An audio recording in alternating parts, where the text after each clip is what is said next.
Well, hello again. Welcome to Horror in Detail. Today we are going to share 3 new Wendigo encounter stories. First story.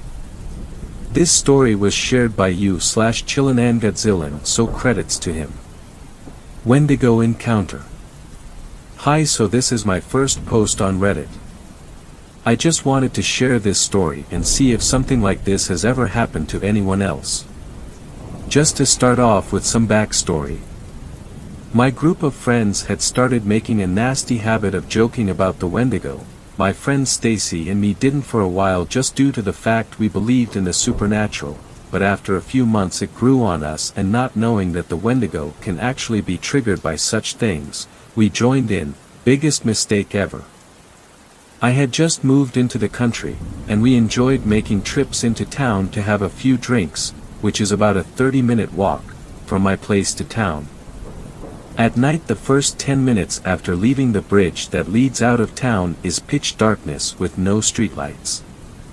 After that, streetlights are very sparsely places, which can cause for a very creepy walk back without anything happening.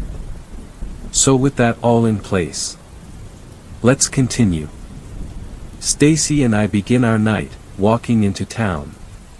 Get some beers. And have some fun. Shortly into the night, something slightly strange happens. We receive a phone call from her little sister at home, crying and scared because she saw someone sitting on my friend Stacy's bed. She calms her sister down and asks her cousin to check her room for her sister at home. Everything is fine. No one's in the room. Also, ghosts and weird things happening at her house were very common, so a sighting like this was strangely regular. We continue our night. Into the night, we meet a guy who seems pretty cool. He's riding a bike and tells us he's pretty drunk or something. We decide to hang with him for a bit, wanting to meet people in town. A ways into our hangout, we are sitting on a park bench and the guy is laying on the ground in front of us. Suddenly my friend stands up and says it's time for us to go. I shrug and agree, and we get going. After getting away from him, she tells me how the guy bit her ankle the day after she had teeth bruises on her ankle. Kind of flustered the guy would do that, we continue our walk out of town. Finally we pass the bridge, which is our last source of light for the next 10 minutes. We turn on our phone flashlights, and we turn on some music, trying to ease the spooky feeling of being in pitch darkness in the middle of nowhere. Suddenly we hear a voice beside us. We both jump. It's the same guy on his bike. He asks us if he can follow us until we reach the fork in the road. We need to go left and he needs to go right. Still slightly creeped out, but almost at the street lights and the fork in the road, we agree. Regardless, he had to go that way, and so did we. After a bit of walking, we finally reached the fork in the road, and the first street light. We sigh with relief, hoping he would leave. But he turns down our way instead of going the way he needs to go. Now at this point we are thoroughly creeped out. We try to ignore it and keep walking, holding our breaths, wanting to reach the next street light, which is some ways away.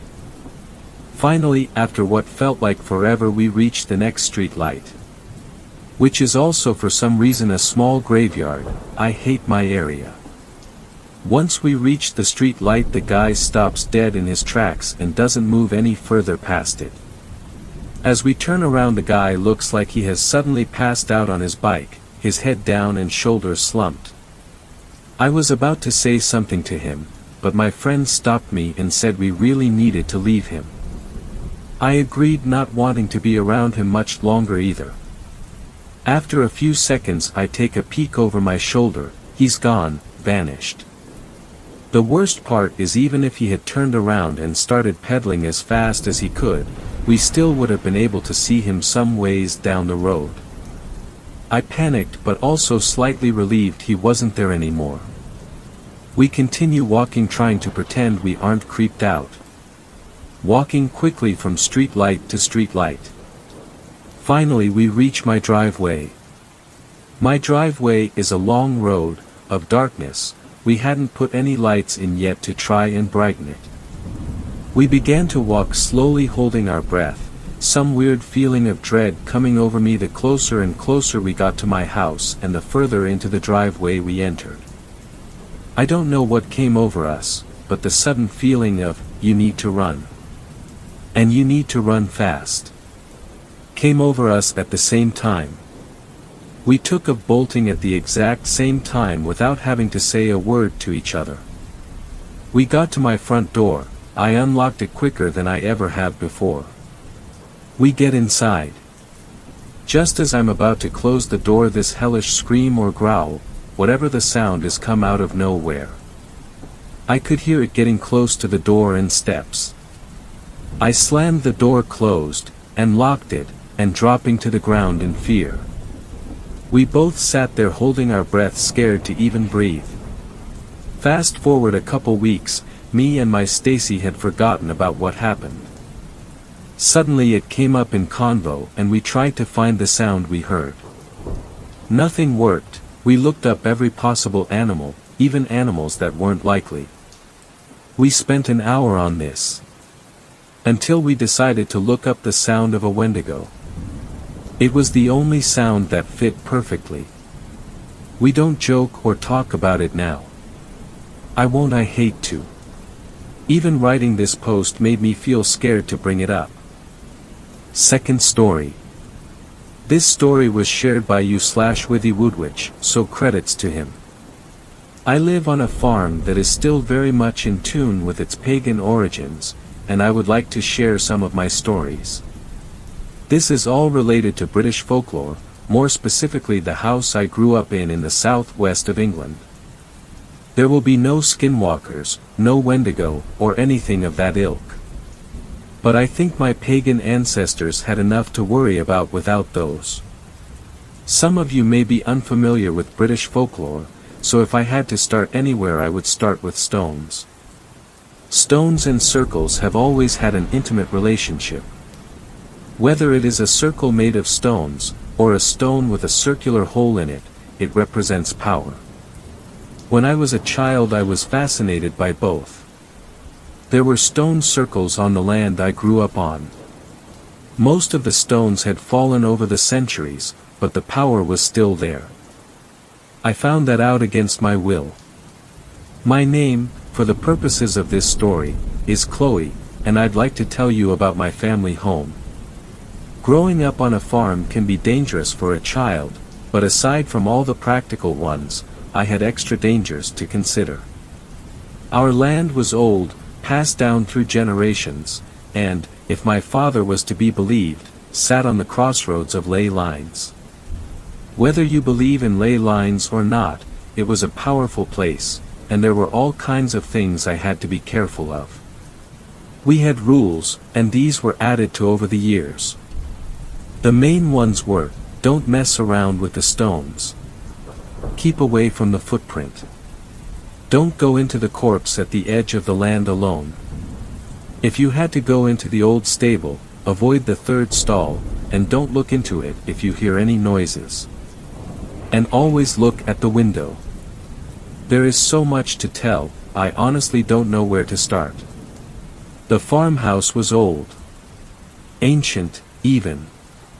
It was listed in the Doomsday Book, and whilst a lot of it had been rebuilt or renovated, the core still remained. And being an old house, you would naturally expect it to be haunted. It was, of course, haunted as hell. But the ghosts, or spirits, were the least of the energy there. The house itself always seemed like some kind of living entity, the wood floors and stone walls having absorbed so much history they could barely contain it. There were births and deaths, fires, murders, curses, blessings, reverence and blasphemy. And make no mistake, although there was Christian imagery throughout the house, it was pagan at its heart. The blasphemy there came from disrespecting the old ways. At some point in its history, an ancestor had tried to placate the Christian God by placing a stained glass window at the foot of the main stairs. But it had backfired terribly. It was intended to be a pastoral scene of a shepherd, probably Jesus, tending to his flock, but the house was stronger than any Christian imagery. Over the centuries it had become part of the lore of the land, and I had learned to look at it as a kind of divination device every time I came down the stairs. Some days the main figure was larger than the scenery, his face changing mood by the hour. He could look happy or angry or sad or peaceful, depending on the angle of the light and the height of the sun. If it was wet, a raindrop might cling to the opposite side of the window, warping his features or making them utterly blank. The sky behind him could be a mellow yellow, or a rosy pink, or a bloody red, or a grim gray. The sheep in the field could be sheep, or they could be deformed creatures that walked on two legs, or vague shadows of a disconcerting nature, the shape of which could never be defined. I learned to read the window, as if it were a tarot card, and it was very much an instinctual thing. It was a barometer for the mood of the house. But I started off telling you about the stones, so I will concentrate on those for now. They were once standing stones, but over the centuries they fell or sank, although their formation maintained a rough circle. There were many of them, placed by some ancient map, but the ones nearer the house were the ones I paid more notice to. I had grown up with them, after all.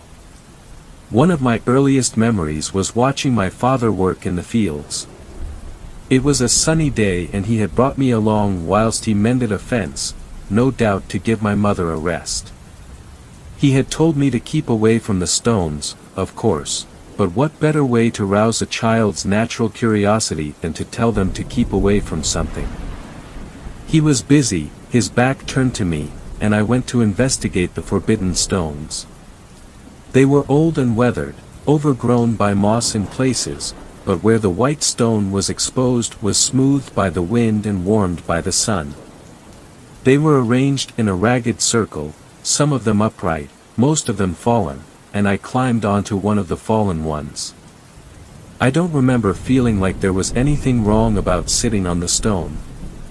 It gave off no vibrations or anything of the kind, and to me it was simply a nice place to sit on a sunny day.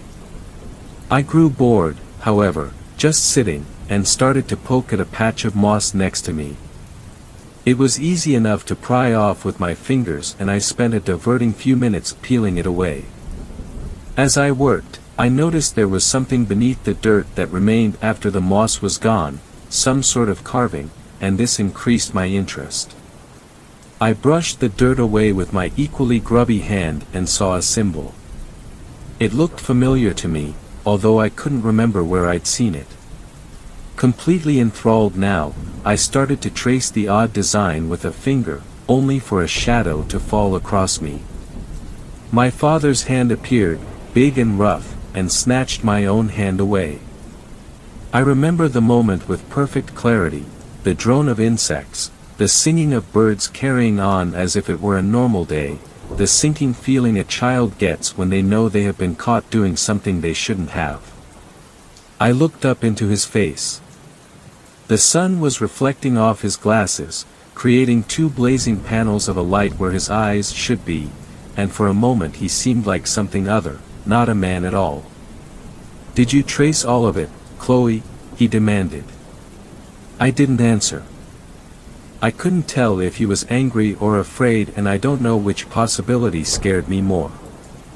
He picked me up under my arms and lifted me from the stone, setting me on my feet and bending down to look me in the face. Without the sun in his eyes, I could see him properly. He looked human again, my father again. He'd had more hair then, and his sweaty fringe hung over his forehead. He looked hot and tired and worried, and my heart sank even further. "Answer me, love. Did you trace all of the funny picture?" He was trying to smile, but his mouth twitched at the corners, and when I shook my head no, he sagged in relief. "Told you to keep away from those stones," he chided me, but it wasn't a proper scolding. He was too relieved. And seeing that false smile transform into a real one was the reason I never told him the truth. that, honestly, I didn't know if I had completed tracing the design or not. His work done, he carried me back to the house, bouncing me on his arm and singing a silly song, and I was happy for a moment. Just for that moment. Because everything was perfect then. Right up until my mother met us at the door, her face grim, a blood-soaked towel held in her hands. Nobody ever blamed me for the dog being hit by the car, but I blamed myself. In my child's mind, I made a connection between the thing I had done that had scared my father so much and the death of poor Rowan in the driveway. I felt like it was my fault. Now that I am older, of course, I don't feel that. I know it was my fault. The stones were something I was warned about from the moment I was able to understand what I was being told, but there were other things I was cautioned about too. The withered patch of land in the old paddock was another area of concern. The stones had never given me any bad vibes before the day I caused our dog to die by my actions, but the withered patch was a different story. I didn't need to be told to keep away from that. It was an area of land in a round circle about 10 feet across. Grass grew there, but it was straggly and had a singed look to it that was somehow different from the old burned scars around the barn. Like the fire had come from deep down under it rather than on the surface. Officially, the older people had always called it the Devil's Footprint, and although my father had always scoffed at the name, it was a handy moniker to refer to it by.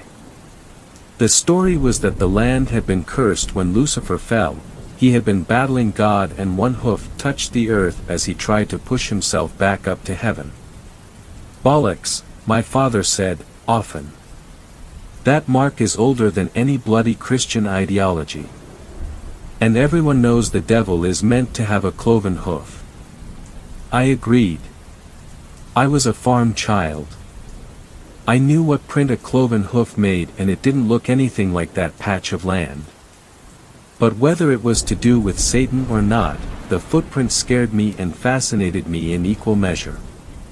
Like my father, I had no belief that the devil had made it, but the very idea that something might have a foot that large and walk the earth took hold of my imagination. I dreamed about it, once. I dreamed I was standing by the fence, looking at the footprint as I sometimes did, feeling the strange prickling on my skin it always gave me when I got close enough. The air was still, no birds, no insects. No sound of cars from the road, no aeroplanes flying overhead. And beneath my feet, the ground began to shake. Small tremors at first, getting stronger and harder in a rhythmic pulse, and I kept looking at the footprint because I knew something was coming and I did not want to see it. I knew the sight of it might make me insane. Trees broke, the crackling they made as they snapped insignificant against the monstrous thuds of whatever was coming. The sun went dim as the thing blotted it out, turning day into night, and in the shadow it cast I could see my breath misting in the air. I closed my eyes. It was no good merely looking away, the thing was colossal, taking up most of the landscape, and I would not avoid seeing it. I saw it in my mind though, a vision it had selfishly put in there. Something huge and ancient that I couldn't quite comprehend, walking upright, antlers scraping the sky. It smelled like freshly dug earth, and tree sap, and a thick musk that was more animal than human, more monstrous than animal. I felt it bend down to look at me, the rush of air as it was displaced by the massive bulk nearly pushing me off my feet, but I was stubborn. I stayed standing, my eyes remained closed. Its breath gusted out, so hot it seared the skin that had been so chilled moments ago, and although I could close my eyes I couldn't close my ears. If it spoke I knew it would deafen me, burst my eardrums, scramble my brain. I woke up before it spoke, still in the grip of my nightmare. At some point during the dream I had wet the bed, recently, judging by how hot it was on my legs, and I was too overcome to let out the scream that was trapped in my throat. I understood that I had encountered some entity that no human being should ever meet, and I was glad I had kept my eyes closed. I sat up, meaning to pull the wet sheets away from my legs. I planned to launder the sheets and my nightdress to avoid any embarrassment, but what I saw wiped all thoughts of embarrassment from my mind. Because I wasn't in bed. I was lying on grass, and a quick look around me confirmed that I was beside the old paddock, the footprint only a few yards away beyond the rickety fence. If I hadn't already emptied my bladder, I would have wet myself again.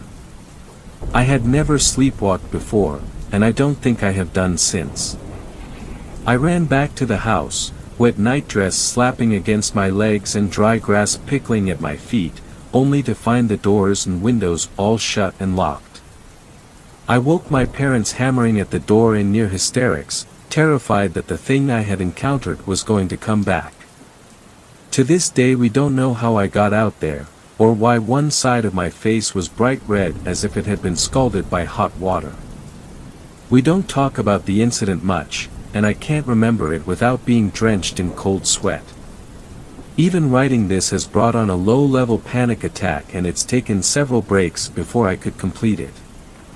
There are more stories I can tell you about the footprint, or the stones, or the house, if you wish. About Uncle Pete, and his disappearance. His reappearance too. It is all tied into the land. And the stories are endless. Third story.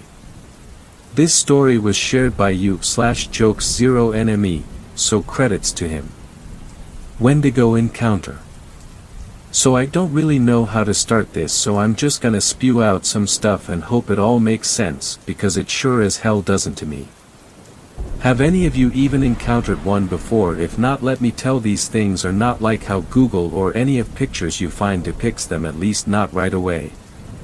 Let's get into it. I'm from Canada and I live on a reserve that's about 30 minutes from any town, relatively close compared to other places I've been. Well, it's the end of December and just getting finished with holidays and spending it relatively alone, thanks to COVID. I get a call from one of my friends. He wants to go hunting. Well, that's kind of a problem, cause I've never shot a gun or went hunting before. Pretty pathetic for a Native American if you ask me, but anyways, he tells me he just needs my eyes and another set of legs to help carry whatever he catches. So I agree, making one of the biggest mistakes I would come to regret. So he picks me up in his crappy old Ford truck he uses for hunting, tells me we are going deep into the bush and we'll find a spot to camp along the way. So we drive about 20 minutes into the woods following what little road is left, and we get to a point where we have to continue on foot. We unload our gear and supplies and carry it till we find a nice clearing with room for everything. After we set up camp, we begin our trek into the woods, going farther than I had gone before. Saw a couple of bucks and rabbits, nothing too spectacular, so we keep looking cause he wants the big daddy buck, and we come to this other clearing much larger than the one we are camping at, and something about this part of the woods just feels off. It had a heavy feeling to, like the air was thick and just had a disorienting aura about this place. But we hadn't caught anything yet and we're getting hungry. So we spot a rabbit in the middle of this clearing. Buddy lines up the shot and bam, we have dinner. So being the one without the gun, I go to get our little dinner in the middle of this clearing, and I notice something odd, that it's a perfect circle, no tree stumps, no sign that any human had made this gigantic circle. I also happen to notice what look like claw marks on the trees surrounding the area. Buddy said it's from bears sharpening their claws and marking territory, but the marks were so deep into the trees it seemed off. Anyways, it's dark out now and we are back at our campsite eating and talking about how crazy this pandemic shit is. I also brought up the clearing we were at and how weird it felt to me. I wanted to know if he felt like that too, or if I was just exaggerating. My anxiety makes me do that sometimes. To which he said, yeah, he noticed the change in the air too, and said it made him feel dizzy and worn out, but he also said it just could have been from the long day we had. So on that note, it was time for bed. We both slept in same tent, it's the middle of winter and bundling up can only do so much, plus he was like a brother to me, so not a big deal. It had to be around 1 a.m. when we both woke up to sound of the most horrible scream I'd ever heard. What that fuck was that, was my first though. I'm guessing my friend was thinking the thing as he looked at me with fear on his face. I know, because I was afraid too. So he grabs his gun, loads around, and we just sit there for a while and listen. Now I know my friend is at least safe, he's got a gun, but I have nothing.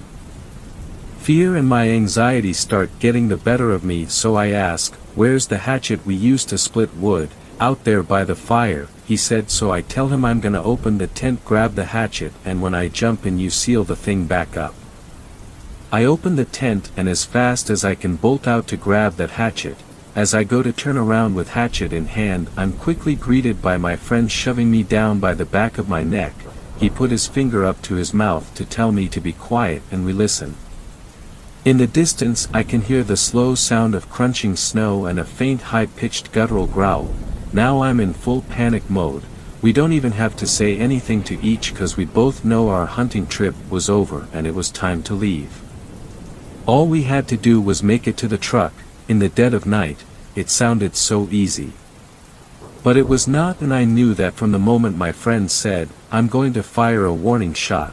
But before I could even open my mouth to tell him no, it was too late. The shot rang in the distance, and for a moment there was silence.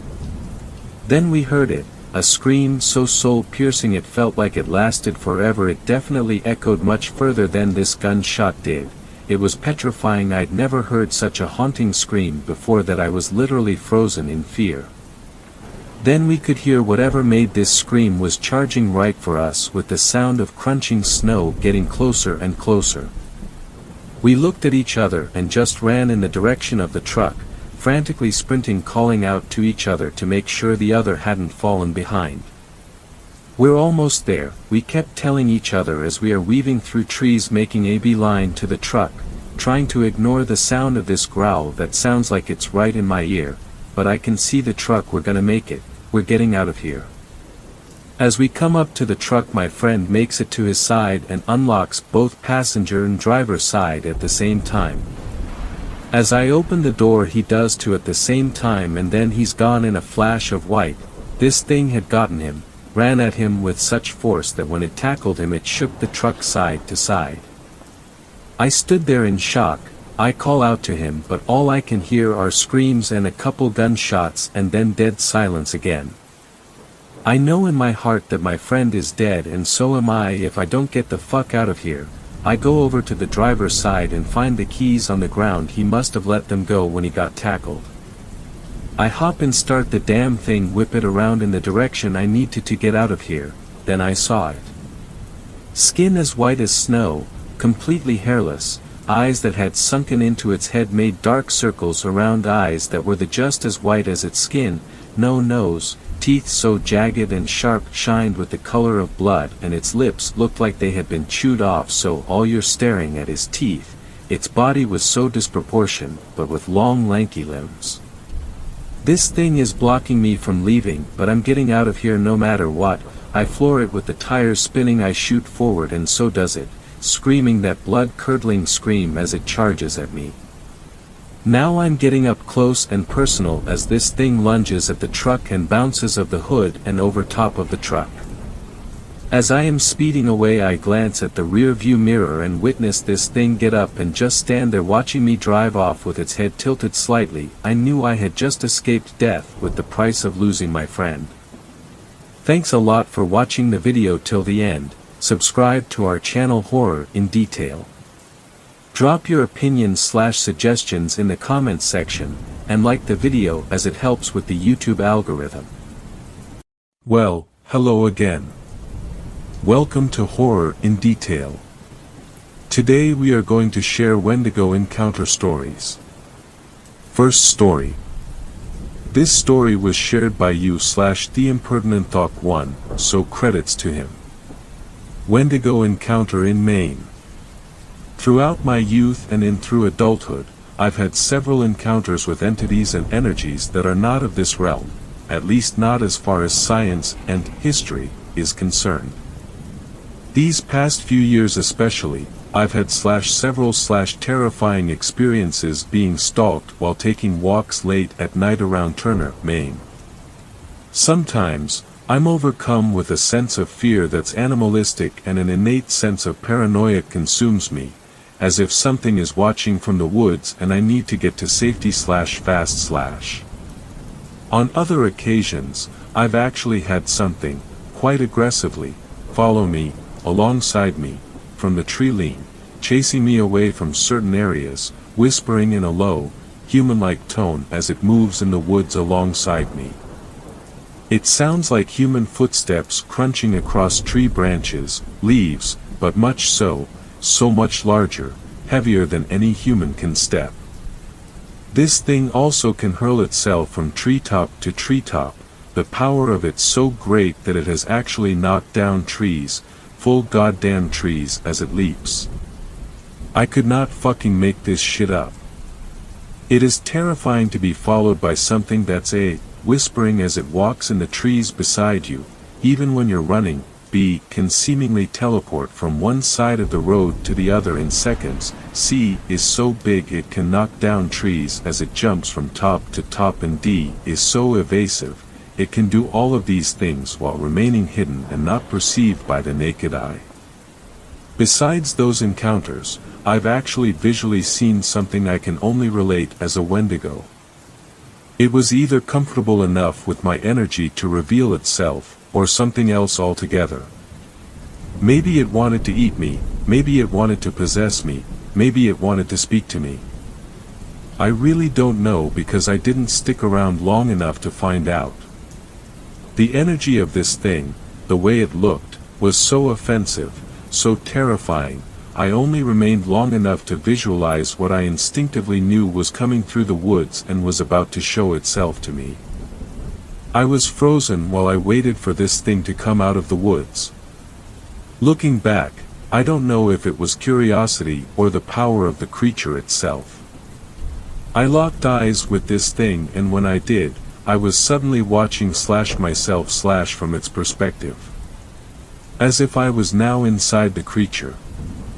Horrified, I tore myself away. Luckily I was on the front steps right next to the door, and ran inside with a lit cigarette. I was so scared, I wasn't even thinking any thought besides run. Now, I locked the door, hurried to my bedroom and screamed for my housemate. I refused to even step out of my bedroom for the entire night, and I pulled down the blinds. This particular encounter was so terrifying I was shaking for hours and didn't sleep that night. Some definite details I can remember of this creature was that its face was sunken in, its head very large in size. Where its eyes should have been, were craters of black, and in the middle, golden, glowing orbs, very, very bright and flame-like. It was on all fours, but this thing can 100% easily walk if it wanted to, no problem. The creature was very, very thin. I remember that detail very clear. Its chest was near skeletal, and its stomach caved in as if it hadn't eaten in 100 years. Its arms and legs both were very, very, very long. Both arms and legs were insanely muscled and massive. Honestly, its arms and legs were the only part of the creature's anatomy that had any mass about it. The creature itself was big. I'm talking 10 foot tall easy. And if I had to guess, it weighed anywhere between 500 to 600 pounds. It seemingly had fur covering some parts of its body. Along the tops of its arms, back and thighs, but the fur was scarce. Initially, I thought werewolf, but after looking up different cryptids, I can safely say I don't think it was that. Another detail I remember was its mouth. This thing was smiling at me. Its teeth were razor sharp, almost needle-like and long. The size of its smile and the teeth took up most of its face. Where a nose should have been, there were just nostrils, almost like a skull. Its face, actually, was very skull-like. the whole body very skeletal.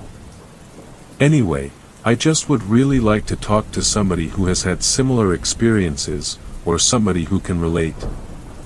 This thing, by the way, was not the only cryptid I've encountered or been chased by. The Androscoggin and all around Androscoggin County is very terrifying, old, haunted and linked to some type of portal or some shit. Ley line perhaps. All of this is just dust in the wind, and only things I know as fact are from what I personally have witnessed and heard. So many times at night, while walking along the river, I've heard screams so terrifying, so otherworldly, I can only relate it to the cry of a banshee. And the woods around Lake Auburn and also, around Antiapatite, heading toward Mechanic Falls and then, in the other direction, toward Sabatis and Turner. This area has insanely negative, abrasive, offending energy, and if you're going to walk at night, try to be aware. And yes, I know how all of this sounds. Rest assured, I'm not delusional or any sense of crazy. Second story. This story was shared by you/physical speaker 457, so credits to him. I think my friend is a skinwalker. I've been lurking around on the forums for a while now, and I was about to give up until I found this thread. I've read some similar experiences to my own, so I figured you all would be able to bring more clarity to all of this. This all happened back during this past summer in the state of Kentucky. To protect his identity, and out of respect for his family, I will refer to my friend as James. I was spending time together with James, celebrating his completion of finals and my recent promotion, drinking to our heart's content, and we had the thirst of a Norse warrior at a midsummer festival. Starting with a nice bottle of Japanese whiskey that lasted all but 30 minutes, we moved on to something a little classier, Jim Beam. We sipped until day became night and everything got fuzzy around the edges. James took a long pull off the bottle before he turned to me and asked if I want to go for a night walk to our favorite stargazing spot. I obliged by taking the final swig. This was just one of the things James and I would do every weekend, and surprisingly our parents were okay with it. Ever since we had science class together as kids, we loved stars and outer space, and the clearing was like our own private research facility. We had a large amount of forested area near where we lived, and the clearing was just a mile and a half into the woods. I would pack my budget telescope and we would get nice views of the moon in its differing phases, as well as nearby planets and visible galaxies. After high school, James had saved up a couple $1,000s to spend on one of those fancy scopes that could be remote controlled and could take HD videos. We would often talk about black holes, the inevitable heat death of the universe, or if there were other Earth-like planets out there with life like ours. We could even recite all the differing spectral types of stars from memory. It was the foundation of our friendship, though James was much more serious and even talked about going to college for a degree in astronomy once he had finished his general education courses at the local community college. He was the only kid from class that said he wanted to be an astronaut and was serious about it. I was content looking at the stars through my telescope from my backyard, beer in hand, and not being in debt. It was a bad idea, but we did not care, and off into the night we went. Along the way there was this drainage ditch we would pass by. Alluring today as it was back then, for no good reason other than it was creepy. Being as inebriated as we were, we took the bait and headed down. Being extra careful to scale down the steep incline of the ditch walls, we made it inside. It was your standard drainage ditch, a large concrete canal stretching out about 10 miles in both directions, dividing the forested land in two. There was an overpass that ran across a small portion of the ditch like a bridge, connecting the two pieces of land so that people could walk across. Along the graffiti-riddled walls of the canals were drainage holes to help disperse the water should the levels rise high enough. One of these was a drainage tube about 2 m wide and 50 m long, what we dubbed the butthole. The other end of the butthole led into the forest on the other side. As kids we would crawl through it and act like it was a portal to another dimension or it would take us back in time. James could not resist. "Dude, look, the butthole. I'm going in, man," he exclaimed. "I can't believe you actually said that out loud. Be careful, you're going to scrape your knees or bonk your head," I warned. Once he got further in, he stopped moving. "Any xenomorphs in there?" I asked. "Nah. You hear this, frog man?" Indeed, I could hear the thing from where I was standing. As I approached, I noticed the croaks sounded guttural, throaty, and wet. If you've ever seen The Grudge, it sounded like the noise the girl makes, but not as drawn out. At that moment I just chalked it up to my imagination, alcohol intoxication, or a big frog, though my anxiety was already setting in. But what was strange was that there was a little water still running through the ditch from last week's rain, and typically where there was water, there were frogs. Though the croaks were coming from one source. Come to think of it, I do not recall any other noises, no bugs, no animals, no typical forest sounds. Dead silence except for the frog. "What's wrong with Kermit?" he said. "I don't know, man, just come out, I'm starting to lose my buzz." With that he scooted out backwards, still a bit tipsy. He fell on his way out, then stood up to face me. "I just got pooped out." We climbed out of the drainage ditch and continued along the dirt path. I could still hear the croaking, but it was faint. The sounds of insects and small critters rustling in the foliage eventually returned and filled the unnerving silence, the croaking becoming a distant memory, and I settled down a bit. It was a clear night, the moon was clearly visible, and stars dotted the sky, like tinsel strewn about a black canvas. The trees reaching tall, towering above us, and a nice cool breeze blowing the refreshing smell of pine to our nostrils. It was a few minutes before we arrived at the clearing that James broke the silence. "Hey man. What's up? Look, I am not sure how to even say this, but there's something I've been meaning to tell you, for a while now. It's been weighing heavy on my heart, and I just need to get it off my chest. Of course, you know it's just you and I out here, I'm here for you, man, you can tell me anything." "Thanks," he sighed. "It's just, lately I've been thinking I might. Whoa, dude, do you see that?" Wide-eyed, he pointed his finger ahead, I followed, and saw what he was seeing. A young buck, 10-pointer, still with velvet around the antlers. "Wow, he's beautiful," I said. We had a staring contest for about 5 minutes. Everything seemed normal about the deer, but most of its body was cloaked by the shadows casted by the trees overhead. What I could see was its head and a portion of its neck. It could have been the glare from the moon overhead, but the eyes looked glossed over, like thick cataracts, or like it had been dead for a while. It was also trembling, which could have been because of us. The tips of the antlers I can remember clearly too, the way the moonlight gleamed off them, like the surface was glossy.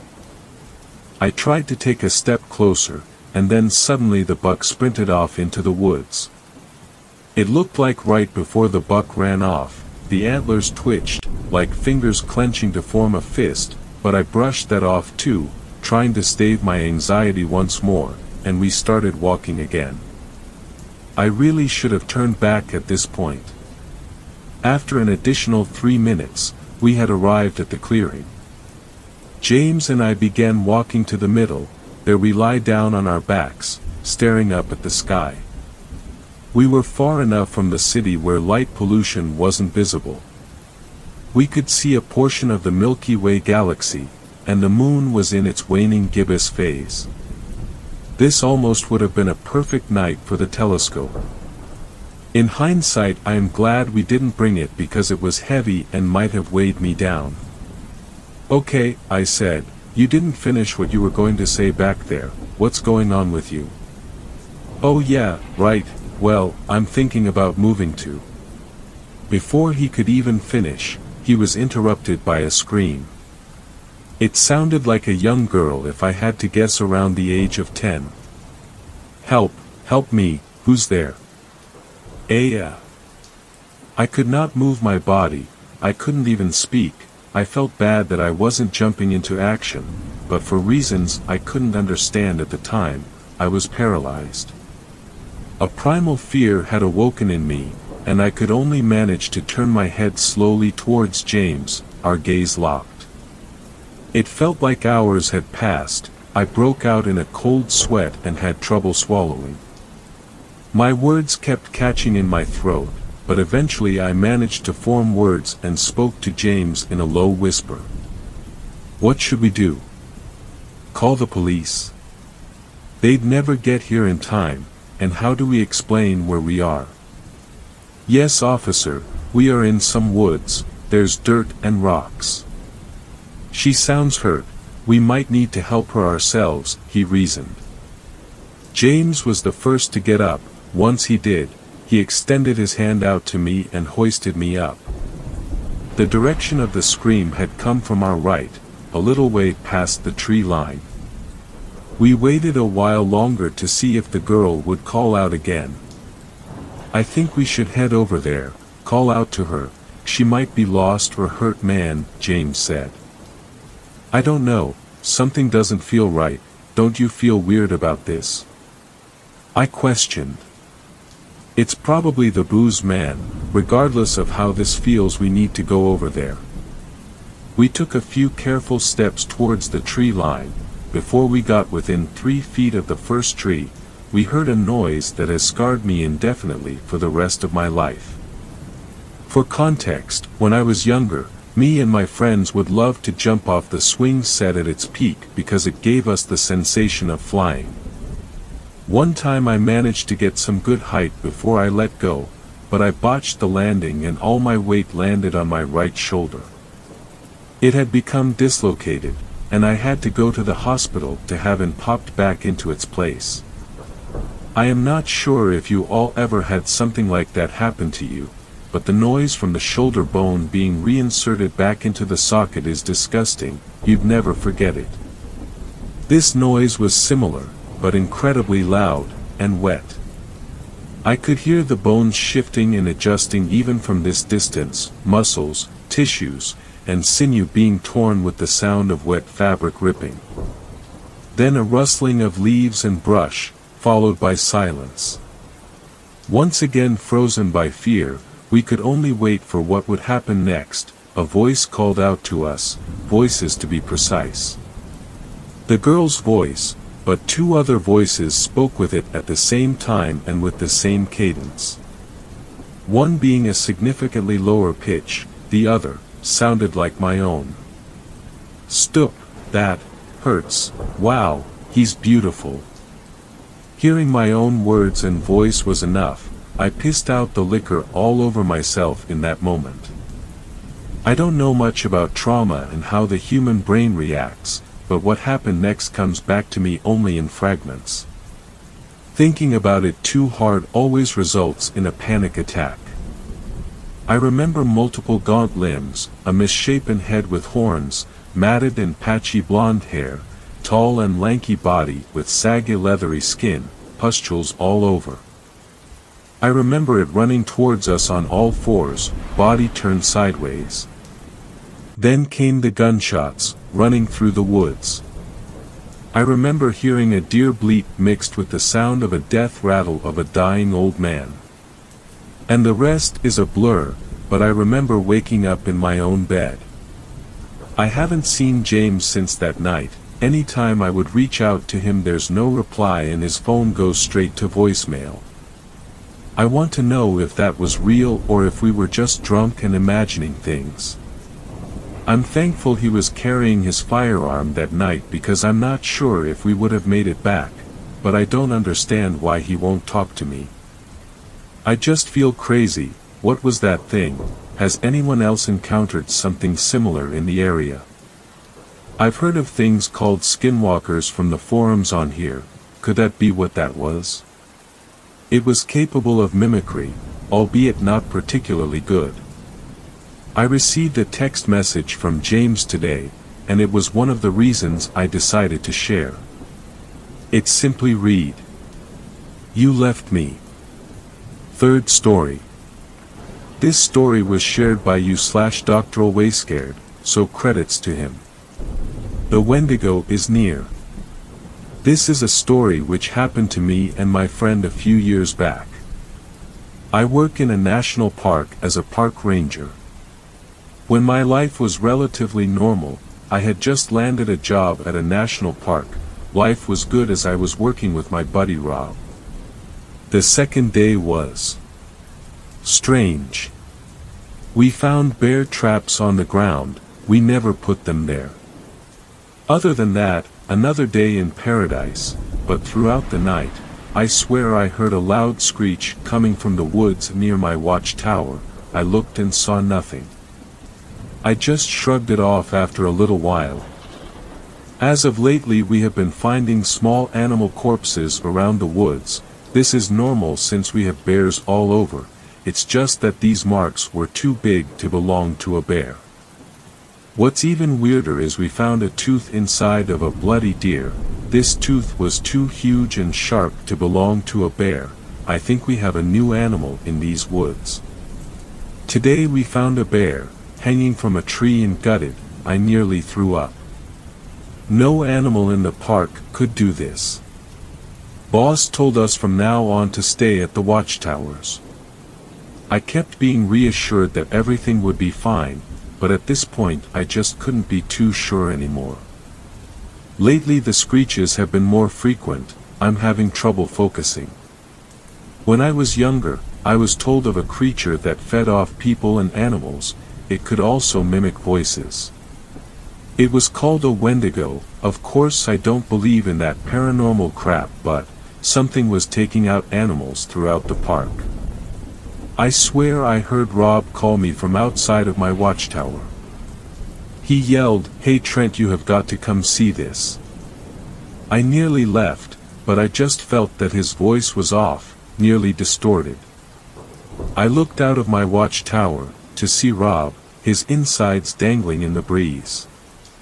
My boss ruled this out as an accident. That still didn't stop the police from questioning me. I know I heard his voice. I saw something in the woods. Let me explain. This creature I saw had huge antlers, an animal skull as a mask, and it was over 11 feet tall.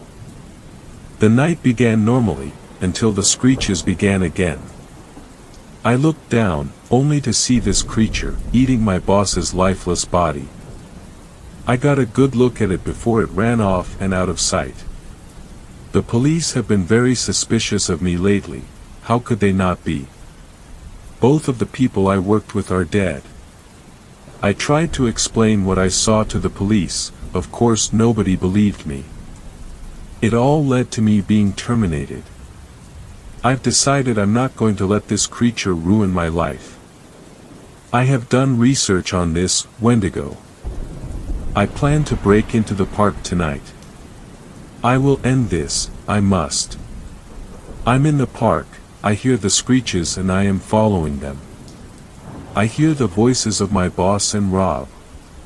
They are telling me that they are okay and I should come meet them by my watchtower. I know from my research that the Wendigo creature is really good at tricking people. I just kept wandering around.